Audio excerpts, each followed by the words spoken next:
ஐயா, ஸ்கூல்ல நல்ல சத்துணவு திட்டம் காலையிலயும் போடுறீங்க, மதியமும் போடுறீங்க. திராவிட மாடல் அரசின் தலைமகனாம் தாயுமானவரான மாண்புமிகு தமிழ்நாடு முதலமைச்சர் அவர்கள் பிஞ்சு குழந்தைகளில் சிலரிடம் உரையாடிய வேளையில் அவர்கள் காலை உணவின்றி பள்ளிக்கு வருவதை அறிந்து மனம் கசிந்துருகினார்.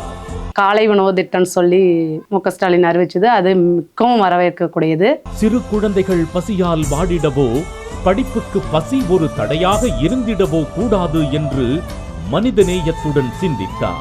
காலை உணவு திட்டத்துல வேலை பார்க்கறேன். இப்ப பஞ்சாயத்துல 6 ஸ்கூல் இருக்குது. 6 ஸ்கூல்லுமே நல்லா தான் போயிட்டு இருக்குது. குழந்தைங்களும் விரும்பி சாப்பிடுறாங்க. பொருள் ரொம்ப தரமானதா கொடுக்குறாங்க. குழந்தைகள் பசியின்றி பயிலவும், பெற்றோரின் சுமையை குறைக்கவும், குழந்தைகளின் பசி பொறுக்க மாட்டாத தாய்மார்களின் மனக்குறையை போக்கவும் திரு மு.க.ஸ்டாலின் அவர்களால் இத்திட்டம் தொடங்கி வைக்கப்பட்டது.